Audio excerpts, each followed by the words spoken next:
Escuchábamos la cortina de Dancing Mood aquí en el Refugio del Intelecto cuando han pasado 4 minutos de la hora 12.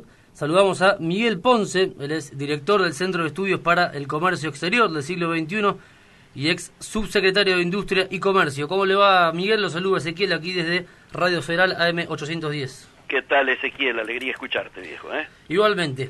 Bueno, estamos en vísperas de algo muy importante para la República, ¿no? Para el país. Hace un rato contaba más o menos de qué se trataba el G20, dando una visión no tan amplia, pero ¿qué tiene para contarnos Miguel? ¿Qué cree que pasará? ¿Será importante la visita o será una cuestión más, no sé, burocrática?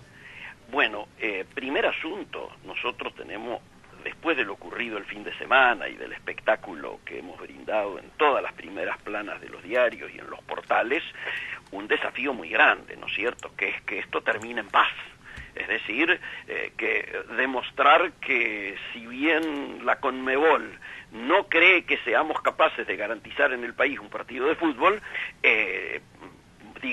podamos realizar una reunión de esta envergadura, que es la mayor efectuada en toda la historia de Argentina, y seguramente la más importante que se vaya a realizar, porque es muy difícil que se dé una repetición de líderes mundiales de primer nivel tan importante, y que vengan la mayoría de ellos, es decir, muy pocos han sido reemplazados por un vicepresidente o una segunda línea, ¿no es cierto? Algunos, lógicamente, van a estar horas, otros van a estar más, otros van a estar menos, otros van a hacer reuniones de primer nivel, otros no, pero lo concreto es que esta concentración de líderes mundiales, que representan aproximadamente arriba del 80% del intercambio comercial, el 75% del PBI mundial, son cosas que me parece que a nivel popular no se han dimensionado tanto, ¿no es cierto?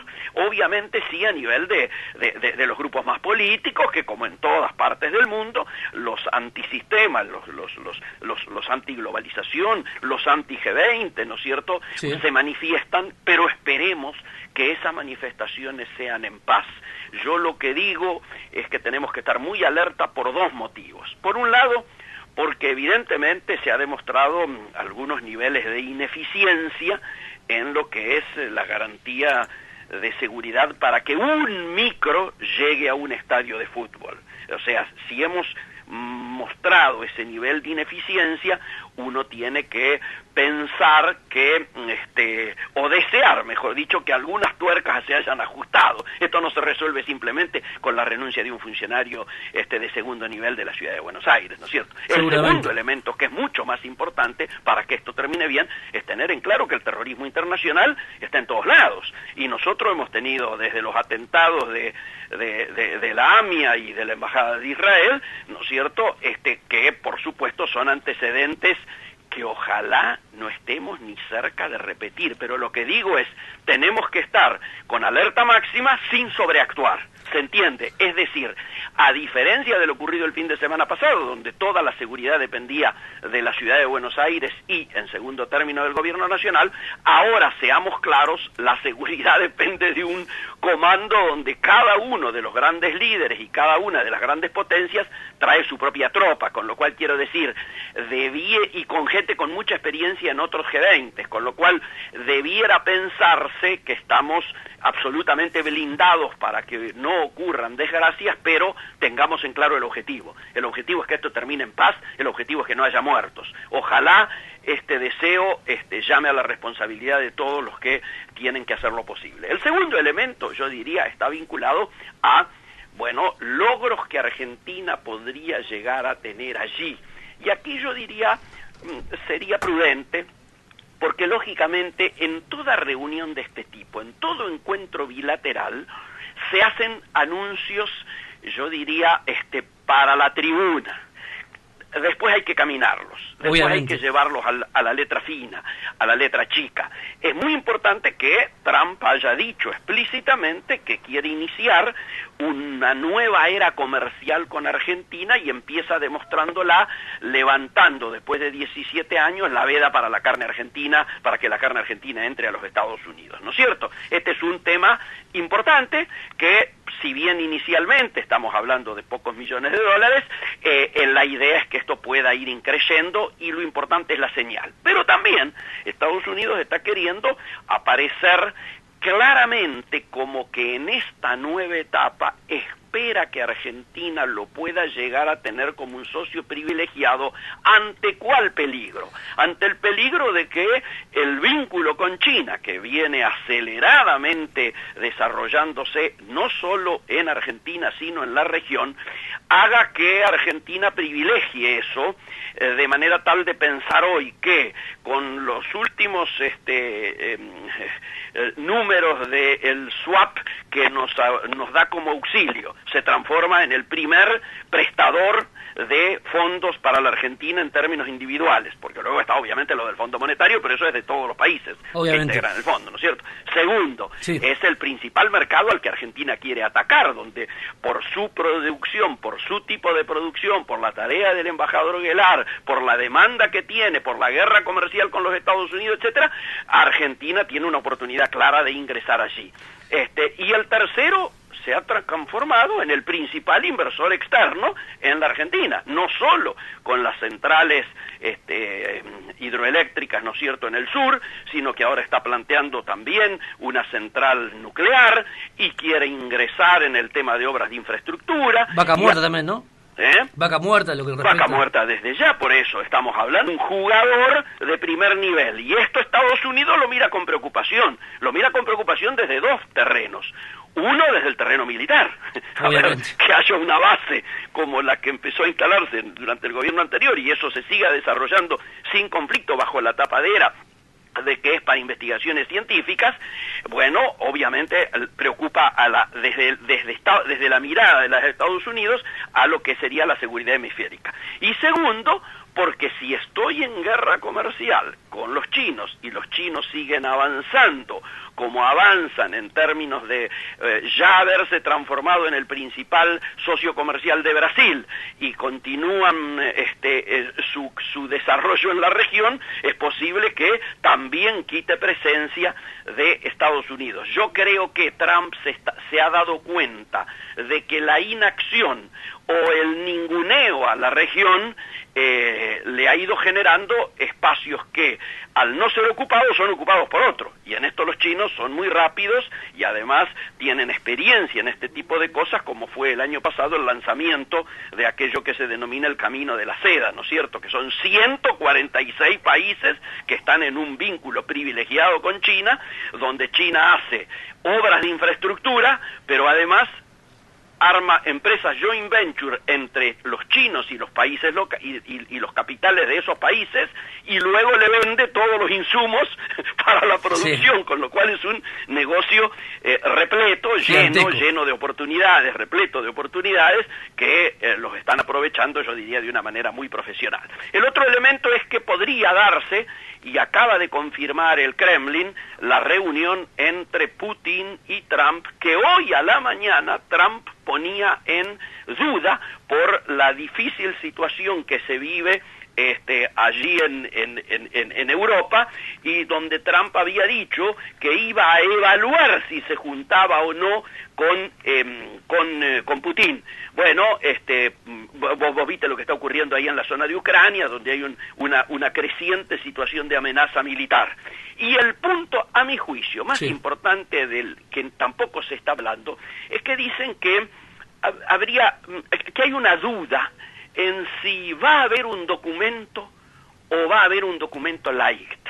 Yo creo que para Argentina lo conveniente es que, aunque diríamos salga un documento light, siempre es preferible a que no salga ningún documento. Cuando estoy hablando de que no sale documento, digamos los dos temas. Uno, el tema del libre comercio, ¿no es cierto?, versus el proteccionismo. Así es. Eso se podría soslayar, pero el otro, el tema del Acuerdo de París por el tema ambiental, ¿no es cierto? Totalmente. Estos son los dos temas que dividen, yo diría, fuertemente la posición de Estados Unidos en relación particularmente a Unión Europea, pero también China está metiendo ahí su baza, ¿no es cierto?, al respecto. Y los rusos balconean el tema para ver de qué manera pasan más desapercibido su escalada, yo diría, militar en Europa, ¿no es cierto?, particularmente en Ucrania. Así es, ha descrito muy pero muy bien. Ahora, el rol de Canadá, que está aparentemente turdó, ¿no?, en contra de Trump, ¿es realmente así o es una...? No, yo diría, siempre tenemos que leer, por un lado, lo que sería lo explícito y por otro lado lo implícito. Bien. Es obvio de que en lo explícito cada uno de los dos, tanto Trudeau como Trump, le hablan a sus electores, queda claro. Así Trump es. ahora tiene menos urgencia porque acaba de pasar sus elecciones donde, bueno, yo creo que ha tenido un retroceso, pero podría haber sido un retroceso peor. Claramente. Punto. Pero ¿qué vienen acá? Vienen a firmar el nuevo acuerdo que reemplaza, ¿no es cierto?, el acuerdo anterior que existía entre Canadá, Estados Unidos y México, y aparentemente lo firmarían acá, con lo cual yo creo que hay un poquito de show de parte de Trudeau, porque en realidad terminó firmando. Creo que va a ser más eje Trudeau en algunas diferencias que está viendo, particularmente porque empezaron a ver algo que es muy importante y que le ha originado un dolor de cabeza a Trump muy grande, el cierre de empresas fuertes de los Estados Unidos, algunas de las cuales también pueden cerrar sus subsidiarias o sus, diríamos, asociadas de Canadá, porque la situación esta de la guerra comercial ya comienza a dar efectos que los habíamos adelantado quienes observábamos este tema,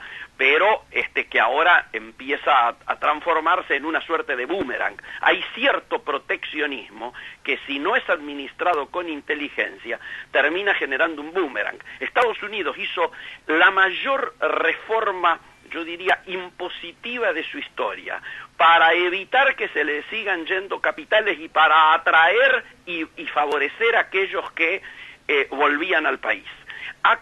Le ha dado beneficios fiscales impresionantes y había logrado recuperar ciertas industrias.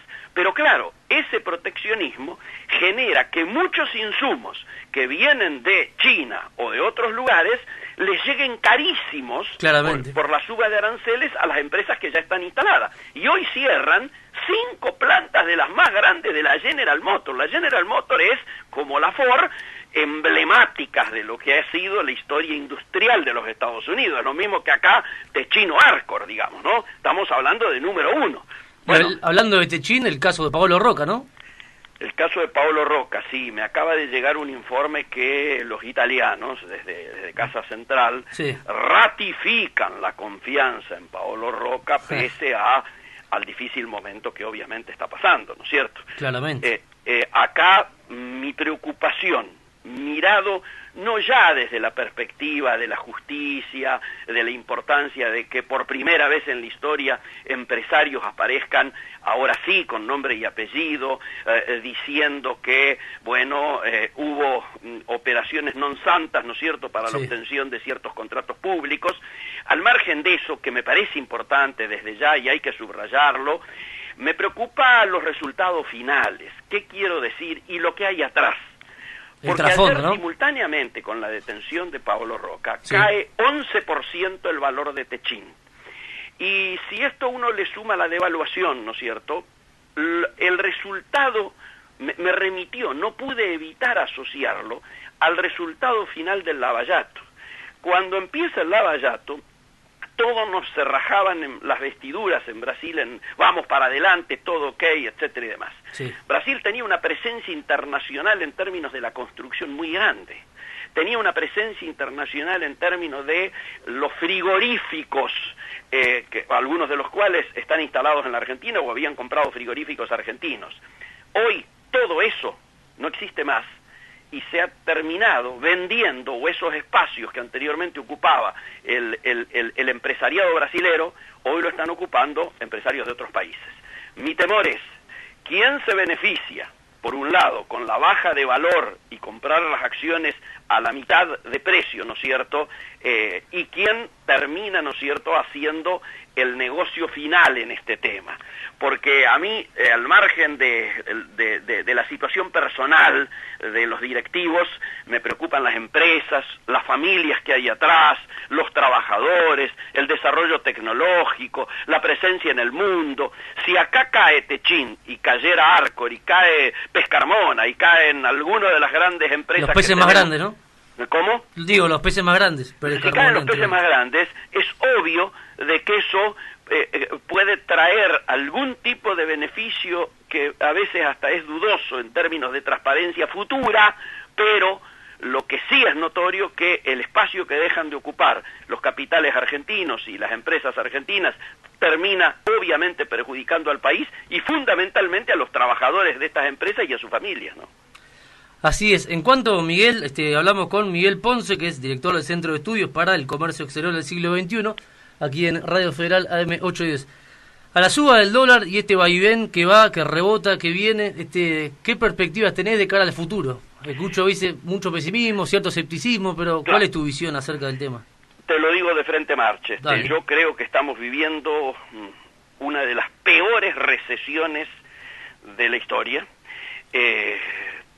Todavía no hemos visto la cara más dura de esta historia, que es la que empezamos recién a vivir ahora. ¿Qué quiero decir? La misma noche que nos enteramos que íbamos al stand-by, nos tocó afirmar que además de la pérdida de autonomía en la toma de decisiones soberanas en materia económica, los stand-by nos garantizaban o nos permitían afirmar que caminábamos hacia 3 resultados de manera inmediata e inevitable. El primero, la baja del salario real. Sí. Cuando antes de entrar al stand-by estábamos con primeros en Latinoamérica en términos de ingresos y hoy estamos sextos, séptimos. Segundo, la recesión, que es lo que vamos a analizar después si tenemos un minuto. La profundidad de la recesión y el largo de la recesión. Y tercero, producto de estas dos cosas, esto que yo denomino la cara más negra, que es la desocupación creciente. Es obvio que si firmamos un acuerdo de stand-by con el Fondo Monetario, te van a exigir que achiques el plantel del Estado, es decir, en la búsqueda de el gasto oficial cero, gasto público, déficit cero, sí. Hay que achicar. Y entonces vemos INTA, INTI, CONICET, vemos, digamos, TELAM, lo que quieras. El lugar que vayas, ahí hay achicamiento. Luego empezaron, con el tema recesivo, a caer el empleo en las pymes.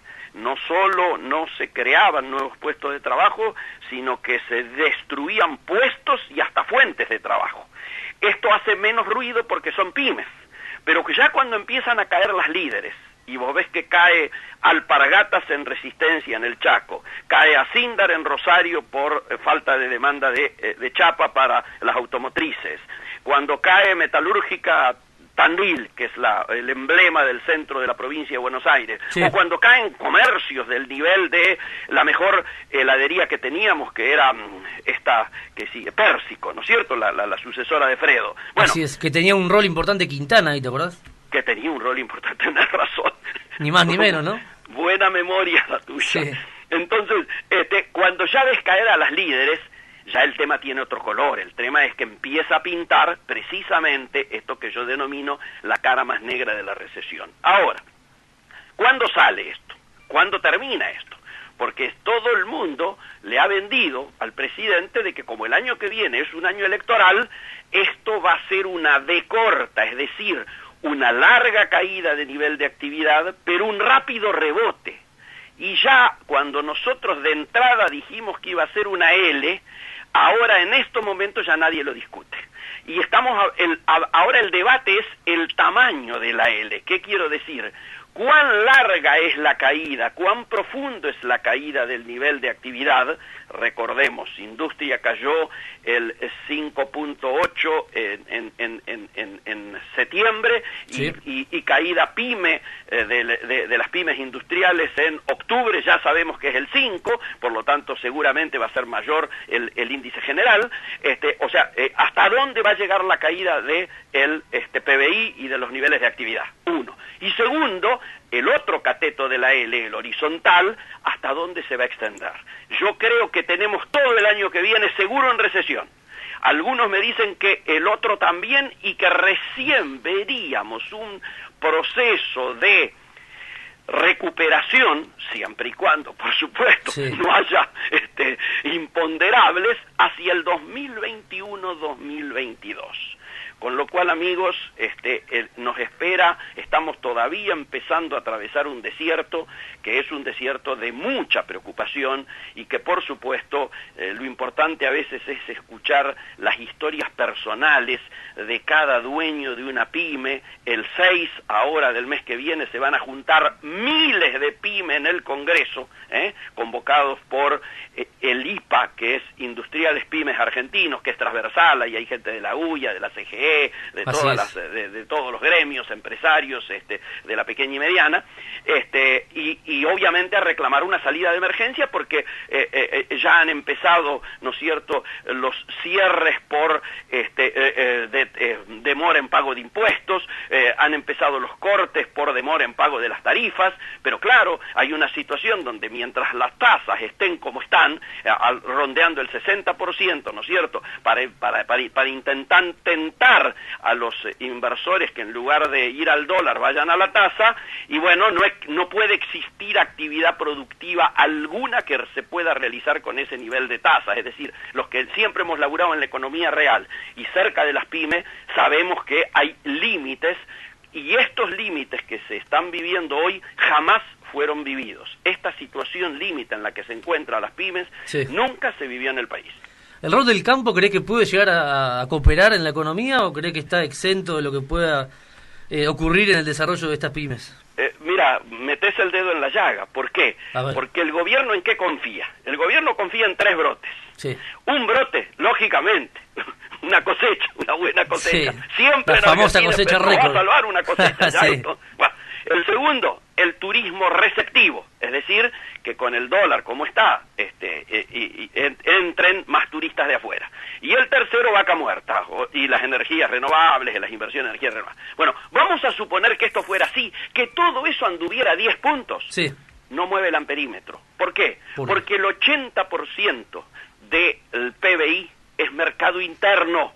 Y si el mercado interno está sufriendo una de las mayores recesiones de la historia hasta ahora, que puede transformarse en la mayor, muchachos, aunque eso anduviera bien, no alcanza.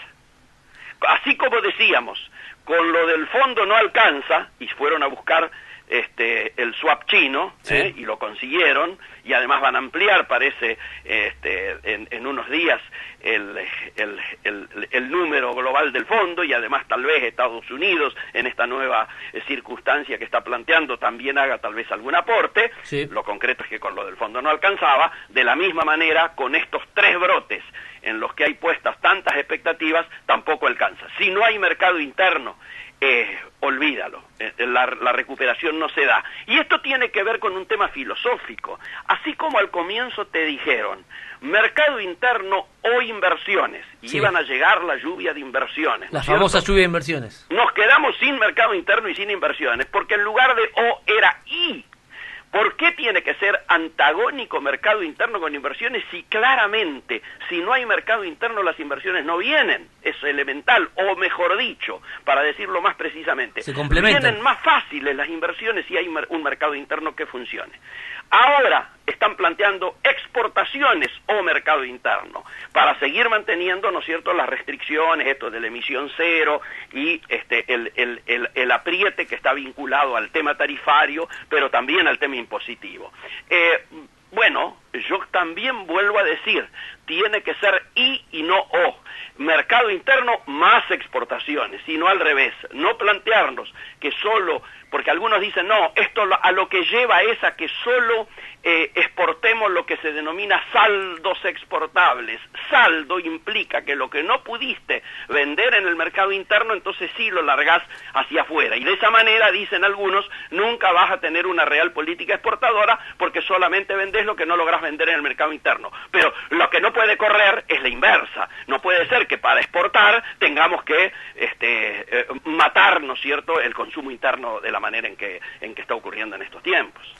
Ha sido clarísimo, querido Miguel Ponce, la verdad que ha dado cátedra. Lo he dejado hablar porque habla con conocimiento de causa y es muy claro en los conceptos y en cada desarrollo de cada enunciado. Así que le agradecemos el tiempo, lamentablemente tenemos que ir a una tanda, porque son las 2:30 en la República Argentina.